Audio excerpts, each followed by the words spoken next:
लेकिन जिसलै मैं 58 में इत्थै पढ़ना आया, जिसलै मैं इत्थै पढ़ना आया 7वीं 6वीं च, उसलै ਇਹ ਮਸਜਿਦ ਦੀ ਤਾਮੀਰ ਵਾਸਤੇ ਐਲਾਨ ਹੁੰਦਾ ਰਹਿੰਦਾ ਹੈ ਤੇ ਮੌਲਵੀ ਸਾਹਿਬ ਦਿਲਾਵਰ ਨਾਂ ਹੈ ਉਹਨਾਂ ਦਾ, ਸਾਡੇ ਵਾਲ ਸਾਹਿਬ ਦੇ ਦੋਸਤ ਹੈ ਤੇ ਰੋਜ਼ ਐਲਾਨ ਹੁੰਦਾ ਹੈ ਇਹ ਜਿਨ੍ਹਾਂ ਸਾਹਿਬਾਨਾ ਚੰਦਾ ਦਿੱਤਾ ਉਹਨਾਂ ਦੇ ਨਾਂ ਸੁਣ ਲਓ। ਤੋਂ ਆਦੇ ਹੁੰਦੇ ਵੀ ਹਾਫਿਜ਼ ਸਾਹਿਬ ਵਾਲੀ ਮਸਜਿਦ ਵਾਸਤੇ 5 ਰੁਪਏ ਇਹ ਦਿੱਤੇ। ਦੋਸਤ ਮੁਹੰਮਦ ਉਹ ਦੁਬਈ ਹੁੰਦੇ ਸਨ ਤੇ ਉਹਨਾਂ ਨੇ 5 ਰੁਪਏ ਤੇ ਜਾਮਿਆ ਮਸਜਿਦ ਵਾਸਤੇ 500 ਰੁਪਇਆ ਫਲਾਣੇ ਬੰਦੇ ਇੰਗਲੈਂਡ ਨੂੰ ਭੇਜਿਆ ਵਾ। ਪੁਰਾਣੇ ਅਸਰਾਂ ਦੇ ये मस्जिद की सर तमीर हुई है तो कुछ छोटी ना, दूसरी पहली तमीर हाफिज साहब ने करी हुई। अच्छा तो दूसरी हुण तीसरी तमीर हुई है ना इसने? हुण तो तीसरी का मैंने पता नहीं ना। पहली तो बारी आदे भाई साड़ी होशों भी पहला दादे रंग ने कराई है। अच्छा पहली के ना है दादे ना? हाँ हाफिज करम ते पहली तमीर उन्होंने खुद कराई। हाफिज करम बख्श नाने अबू ने के लगने? नाने अबू दे अपना दादा। अच्छा नाने अबू दे दादा लगदे है? साढ़े परदादा है। अच्छा ठीक ते उन्होंने पहली तमीर उन्होंने हुई है। अच्छा अच्छा वो मतलब सिलदीर पे लकड़ी का तो बालिश वाले बाले भी दियारी नहीं है। अच्छा इधर उधर फिर मतलब कोई ना अल्ट्रेशन की उसी अपने बाबे उमद रसूल ते बाबा रोशन ते इधर मिर्ज़ा नवाज दे वाले साहब इन्हां मेरे दादा बाबा कप्तान हरी मेरे दादा ने टूर गए ने मेरे बहन टूर गए। उस तो बाद जो मैं देखी नवा ही हुण बनी जो मेरे होने उस सब तो ज़्यादा हिस्सा आया बाबे शेर आला दा।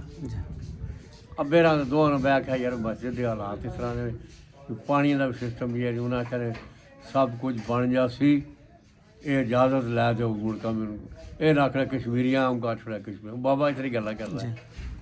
और फिर उन्होंने उसनूं सारिਆਂ ਨੂੰ ਬਹਿ ਕੇ ਇਤਫਾਕ ਨਾਲ ਗੱਲਬਾਤ ਹੋਈ ਵਿੱਚ ਜਿਹੜਾ ਸਲਾਹਕਾਰ ਹੈ ਸਭ ਤੋਂ ਜ਼ਿਆਦਾ ਉਹ ਹਾਜੀ ਸਰਵਰ ਸਾਹਿਬ। हाँ लाला जमील ने वाल ਉਹਨਾਂ ਬੜੇ ਪੈਸੇ ਦਿੱਤੇ ਉਹਨਾਂ ਤੇ ਨਾਲ ਰੋਜ਼ ਬਹਿ ਕੇ ਨਾ ਅਰਸ਼ਦ ਨੂੰ ਭਾਲ ਲੈਂਦੇ ਨਿਕਾ ਜਾਏ ਅਰਸ਼ਦ ਬਈ ਮੈਂ ਕੁਝ ਮੁਝੀ ਨੇ ਪੈਸੇ ਦੇ ਸਾਂ ਤੂੰ ਐਲਾਨ ਕਰੀ। अच्छा अच्छा अच्छा अच्छा बस शुगर लिखलाना है। ਉਹ ਕਰਦੇ ਨੇ ਵੱਡੀ ਮਸਜਿਦ ਦਾ ਐਲਾਨ ਹੁੰਦਾ ਹੈ ਨਾ। अच्छा अच्छा ਉਹ ਭਰਾ ਰਹਾ ਬਈ ਇਹ ਹਾਫਿਜ਼ ਸਾਹਿਬ ਵਾਲੀ ਮਸਜਿਦ ਵਾਸਤੇ 5000 ਰੁਪਏ। अच्छा हमारे आदे वो दो जने दिल क्यों खुश कर दो 20 तो बाद देना को नहीं। अरे बैठे कितना होते जी मेरे नवाज दे बाहर पराठे हाँ टक्की जी सही ना उसे बड़े खुला जाया पराठे तो बैठे सारी जाड़ शोर हाजी साहब दी बड़ियां गल्लां आईयां। हाजी साहब आदे भाई अबे आख्या भी हाजी साहब कितनी उम्र हो गई है?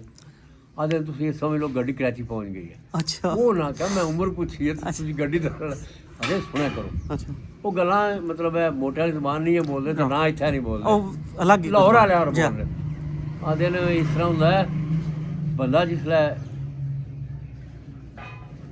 जमना पलदा है ना जी वो समझ लो पिछोरू गड्डी टुरदी है अच्छा तो मट्ठी मट्ठी पैसेंजर गड्डी होनी मट्ठी मट्ठी टुरदी है हाँ हाँ तो फिर जवान होंदा है फिर लाहौर शहर दे सारे पंजाब खूबसूरत इलाका तो कराची एंड होना है ना?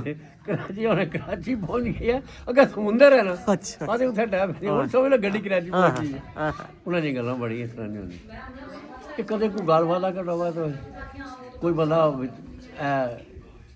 ਡਿੰਗ ਥ੍ਰੈਡ ਕਰਨ ਦੀ ਕੋਸ਼ਿਸ਼ ਕਰੇ ਤਾਂ ਉਹ ਬੜੇ ਸਾਫ ਗੋਏ जी जी ਉਹ ਪਰਦੇ ਪੁਰਦੇ ਨਹੀਂ ਰੱਖਦੇ ਠਾ ਕਰਕੇ ਗੱਲ ਤੇ ਅੱਬੇ ਨਾਲ ਵੀ ਯਾਰੀ ਉਹਨਾਂ ਨਾਲ ਤਾਂ ਹੀ ताई ਦੋਵੇਂ ਬੰਦੇ ਸਿੱਧੀਆਂ ਗੱਲਾਂ ਕਰ ਰਹੇ ਨੇ।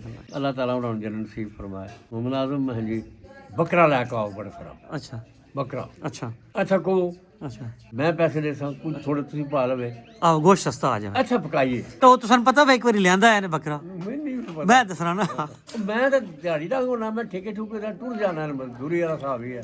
ਜਿਹੜੀ ਦਸਨੇ ਨਾ ਮਾਮੂ ਗੱਲ ਬਈ ਤਾਂ ਸਰਵਰ ਰਿਆਨੇ ਬਈ ਬੱਕਰਾ ਲੈ ਕੇ ਆਓ ਲਾਲ ਜਮੀਲ ਨੂੰ ਤੇ ਮੇਰੇ ਅੱਬੂ ਨੂੰ ਖੁਸ਼ਹਾਲ ਬੇਗ ਨੂੰ ਤਾਂ ਸਰਵਰਾਂ ਨੇ ਭੇਜ ਛੋੜਿਆ ਵੀ ਇਸ ਤਰ੍ਹਾਂ ਕਰੋ।